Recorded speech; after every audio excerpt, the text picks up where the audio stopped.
हाय कविता दीदी। हाय कविता दीदी। Hi guys. दोस्तों, ये है कविता दीदी। हमारे पड़ोस में रहती थी। हमारी स्कूल की एक्स स्टूडेंट हैं और स्कूल के दिनों से ही हॉकी खेल रही हैं। दीदी ने स्कूल के लिए बहुत सारी ट्रॉफियां जीती हैं। स्कूल के ट्रॉफी सेक्शन में दीदी की फोटो भी लगी है। अब दीदी Mumbai district level hockey team में खेलती हैं।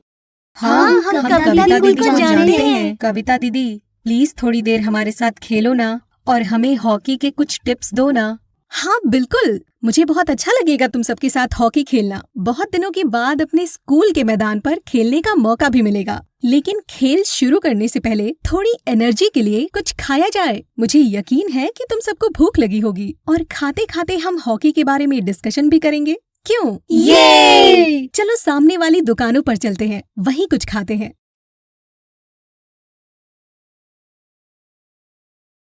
अरे बच्चों,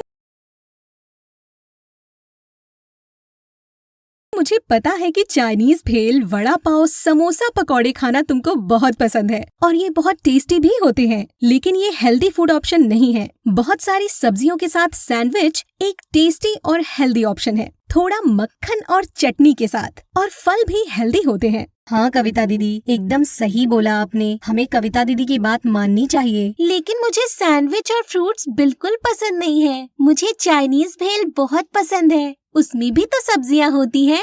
वड़ा और समोसा भी मुझे बहुत पसंद है, उसमें भी आलू ही होता है जो एक सब्जी है। हाँ, ये सारी चीजें बहुत टेस्टी होती हैं, इसमें कोई शक नहीं। लेकिन हमें फिट और हेल्दी रहने के लिए हमारे शरीर को संतुलित मात्रा में न्यूट्रिएंट्स की आवश्यकता होती है, जो ये पदार्थ नहीं दे पाते। अगर हम ऐसी चीजें बार बार खाएंगे तो हमारी सेहत खराब हो सकती है। लेकिन ये एसेंशियल न्यूट्रिएंट्स मतलब क्या? आप हमें थोड़ा डिटेल में समझाइए ना। हाँ जरूर, चलो देखते हैं ये एसेंशियल न्यूट्रिएंट्स कौन से हैं और वे क्यों जरूरी होते हैं अपने शरीर के लिए। एसेंशियल न्यूट्रिएंट्स दो टाइप के होते हैं, मैक्रोन्यूट्रिएंट्स और माइक्रोन्यूट्रिएंट्स। मैक्रोन्यूट्रिएंट्स मतलब ऐसे न्यूट्रिएंट्स जो शरीर को ज्यादा मात्रा में लगते हैं और ये हमें अलग अलग काम करने के लिए जरूरी एनर्जी देते हैं और शरीर के विकास के लिए भी जरूरी होते हैं। मैक्रोन्यूट्रिएंट्स तीन टाइप के होते हैं। कार्बोहाइड्रेट्स जो हमारे शरीर को बहुत सारे काम करने के लिए जरूरी एनर्जी देते हैं। फैट्स जो एनर्जी भी देते हैं और शरीर को अलग अलग काम करने के लिए जरूरी फैटी एसिड्स भी देते हैं। और प्रोटीन्स जो मांसपेशियों और शरीर के अलग अलग अंगों का विकास करते हैं। माइक्रोन्यूट्रिएंट्स जिनकी मात्रा खाने में भले ही कम लगती हो, पर ये हमारे शरीर के लिए जरूरी हैं। माइक्रोन्यूट्रिएंट्स में कई सारे अलग अलग विटामिन्स जैसे vitamin A, vitamin B complex, vitamin C, vitamin D, vitamin E और विटामिन के और आयरन, कैल्शियम, आयोडीन और कई सारे मिनरल्स शामिल हैं, जैसे कि zinc, manganese, phosphorus, sulphur, potassium. पढ़ाई करने के लिए और हॉकी खेलने के लिए जो तेज नजर, ध्यान और स्टेमिना की जरूरत होती है ना, वो ये विटामिन्स और मिनरल्स हमें देते हैं। ये शरीर को अलग अलग तरह की बीमारियों से भी बचाते हैं। लेकिन दीदी, हमें कैसे पता चलेगा कि हमारे शरीर को ये सब जरूरी न्यूट्रिएंट्स मिल रहे हैं? ये सारे न्यूट्रिएंट्स हमारे शरीर को जरूरी मात्रा में मिले, इसके लिए हमें संतुलित आहार को अपनाना होगा और फूड पिरामिड कंसेप्ट को अपनाकर हम संतुलित आहार का सेवन कर सकते हैं। दीदी, हमने इतिहास के पुस्तक में इजिप्ट के पिरामिड के बारे में पढ़ा है और उसका चित्र भी देखा है। फूड पिरामिड क्या है और कैसा दिखता है?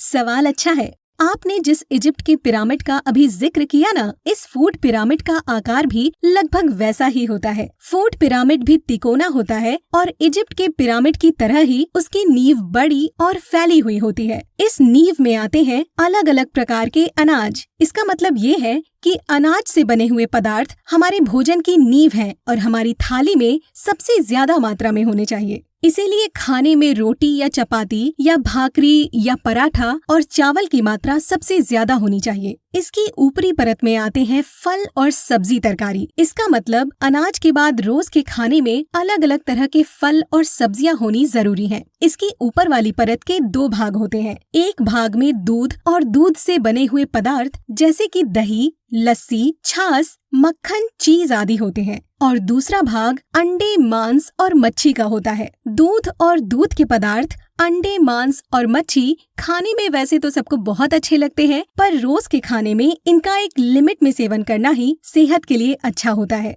सबसे ऊपर वाले नोकीले भाग में आते हैं ज्यादा तेल, नमक और शक्कर से बने पदार्थ जैसे कि चॉकलेट्स, चिप्स और वेफर्स, सॉफ्ट ड्रिंक्स आदि। ऐसे सभी पदार्थ रोज के खाने में शामिल करना सेहत के लिए नुकसानदेह हो सकता है, इसलिए ये सारी चीजों से जितना हो सके उतना परहेज करना ही अच्छा है।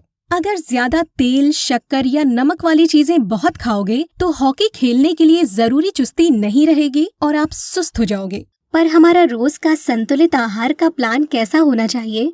अपने दिन की शुरुआत घर के बने नाश्ते से करना हमेशा अच्छा होता है। क्या हर रोज सुबह नाश्ता करना वाकई जरूरी है?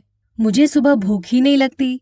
हमारा स्कूल सुबह जल्दी खुलता है और मैं दूर से आता हूँ। मुझे समय भी नहीं मिलता नाश्ता करने के लिए। दीदी, क्या आप हमें समझा सकती हैं कि अपने रोज के खाने का टाइम टेबल कैसा होना चाहिए ताकि हमारा डेली डाइट बैलेंस डाइट हो सके?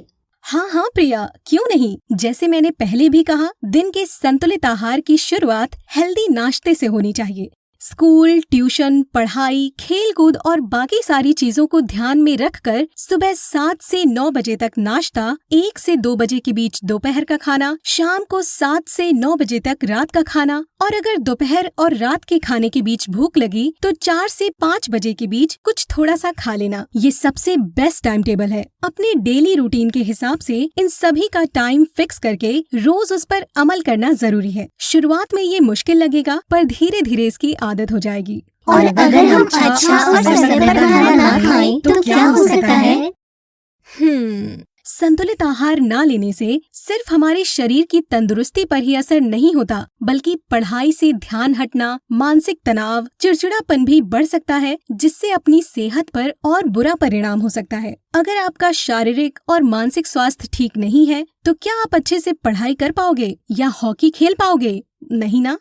पर मैं तो हमेशा घर का खाना खाता हूँ और समय पर भी खाता हूँ, लेकिन फिर भी मैं अक्सर पेट दर्द और दस्त से बीमार पड़ जाता हूँ। ऐसा क्यों?